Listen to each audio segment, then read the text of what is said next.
Daniel's parents, Bruce and Denise, always wanted to find their son first and get justice for him second. After 8 long years, undercover police are about to help them realise both goals. They set an elaborate trap to catch a pedophile, but that was just the beginning of some stunning police work.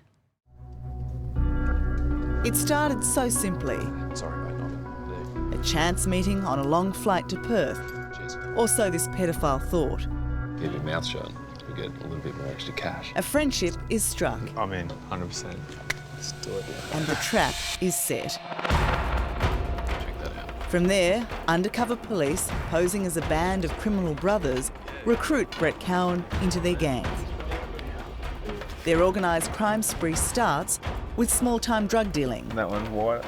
And grows into debt collecting, 3, 4, 5. pimping, Better be. and buying and selling weapons. Most reliable one. Very quickly, Cowan's trust is won over. That was the breakthrough, wasn't it? Well, in terms of taking us to a new level, absolutely.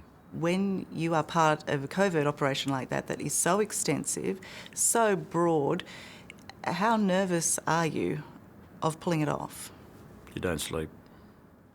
Queensland Assistant Commissioner Mike Condon coordinated the operation in Perth from Brisbane for 5 sleepless months. There's a high expectation when someone murders a child that it'll be solved. The stakes were high. They had one chance to get it right. No, it was extreme caution. I was very mindful that this was a critical milestone in the investigation, and to progress to a point where I was satisfied we had sufficient evidence to arrest, corroboration was critical. The extent of the police sting in Western Australia was breathtaking. More than 20 different scenarios leading to the most important setup of all. In a hotel room, a meeting between Cowan and the crime gang boss, Arnold. I don't want the cops after me. Cowan is being offered a role in a big drug job for which he'll get $100,000. We've got a problem. So he doesn't jeopardise the deal or the gang. He needs to come clean on his dirty past. You've done the Daniel Morcombe murder. If he does, Arnold promises to fix it. So what do I need to fix? Is there something you need to tell me, or... And bearing in mind that this whole, what we do is based on respect and honesty, all right? The squeeze is on. The undercover cop tells Cowan he doesn't care what he's done, he just needs to know. I've got no qualms at all. What they get up to doesn't faze me at all. Brett Peter Cowan is suck it in.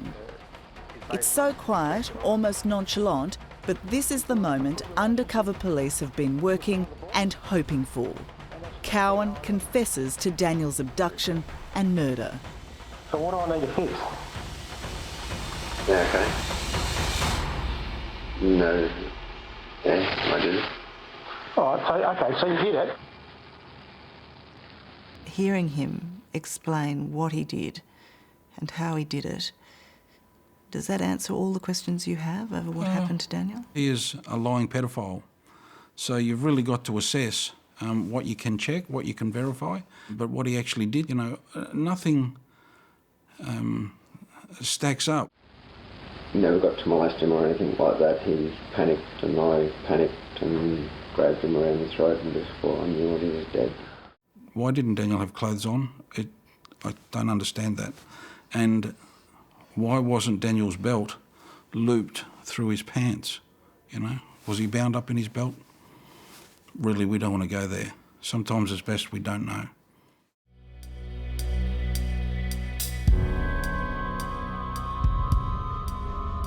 It's the 11th of August 2011. He doesn't know it yet, but this is Brett Cowan's last day of freedom. Not only have the police recorded a video confession, they've now convinced Cowan to bring them back to where he killed Daniel, on the pretext of making sure there's no incriminating evidence left at the site. Those covert operators, we can never say thank you enough to those guys and to the people who set that up as well. For what they did, they had to live and breathe with Cowan for months. And could you believe that Cowan fell for it? That's the amazing thing. We can't believe how stupid Cowan was. I was the arresting officer. One of my aims of the day was to conduct an interview with Mr. Cowan if he chose to. For Detective Senior Sergeant Steve Blanchfield, everything was riding on this moment. The police net was closing in. We had a number of officers hidden. We also had recording equipment so that we were recording the conversations and videoing what was occurring. That was how it happened. Nice room down there. Cowan, still unaware of the trap, takes the undercover police on a grisly tour. What about here? Like somewhere here? They mark their path to later retrace their steps. And then the arresting officers pounce. Police! Police! Police! Down on your knees! Get down! Get down! Down on your knees! Get down! Don't move. Brett Cowan, you are under arrest for the murder of Daniel Morcombe. You have the right to remain silent. What was his reaction when he saw you? He was a little stunned for a moment, but not a lot has changed with Mr. Cowan throughout this. He's been very composed and shown very little in the way of emotion. So you didn't see a moment in his eyes when the light bulb went off and he's gone, oh no, I've just been caught. There was a moment. So, police had their man. Cowan had first confessed and then, incredibly, he'd brought them back here to the area where the murder took place. But still, they didn't have Daniel. What came next was as impressive as the undercover police operation. The forensic team now took over, and for the next 3 months here, on hands and knees, they literally left no stone unturned. We had to think outside the square for all of our options, but we didn't stop until we found Daniel. For the first time, police are prepared to reveal the intricate work they did in this sensitive place and detail the horror of what Cowan did here. How do you find coming back here? I find it very sad. Inspector Artie Van Penhouse was charged with pulling together a massive forensic team 2 days after Cowan was arrested. To be honest, that one phone call changed everybody's life. Yeah.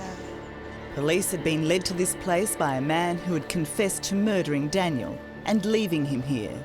Now they had to find him. The information was that Mr. Cowan had arrived here before throwing Daniel over the edge.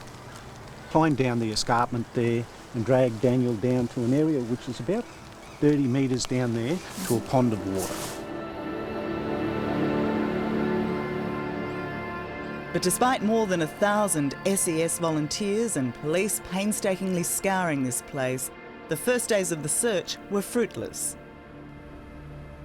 4 days and there's nothing. What was that like? It was extremely frustrating. You weren't giving up hope at this stage? There was no way of giving up hope. This was our first window of opportunity in 8 years. Their faith paid off, because on the 4th day of searching, they had their first breakthrough.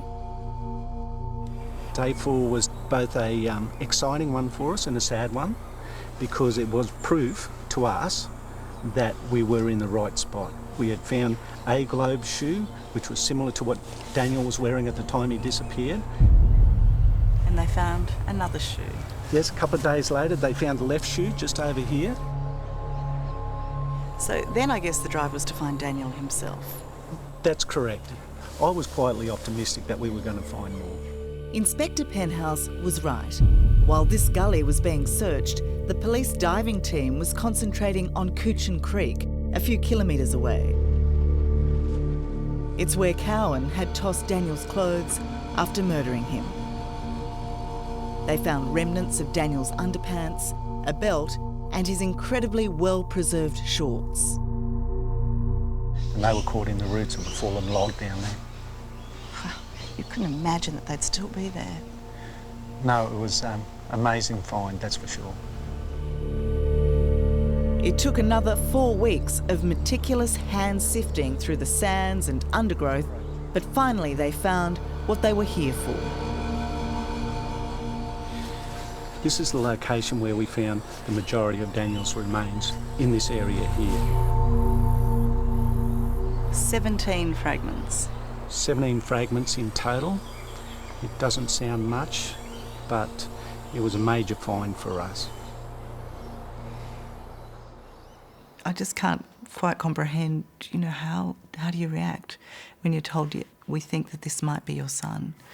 Commissioner Bob Atkinson phoned, said they found a bone. They didn't know whether it was Daniel or not, and then he phoned back and said, yes, it is the bones of a young juvenile. So we just, assumed it was Daniel, but we didn't know until a week later. It was pretty tough. Yeah. Tough too was Cowan's decision to plead not guilty despite the overwhelming evidence. And then 2.5 years after Daniel was found and Cowan arrested, the jury went out. Bruce and Denise would have to wait another 24 tense hours. Denise, what are you most anxious about? Just the longer we have to wait, whether it's going to be guilty or not guilty. None of us like waiting. Finally, the phone call to return to court.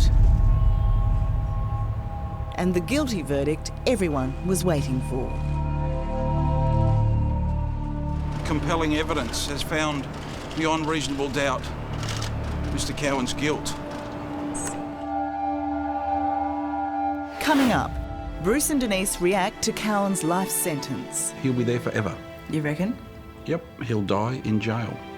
And their push to protect kids from pedophiles. They should be on the register from day one. So no second chance? No. That's next on 60 Minutes.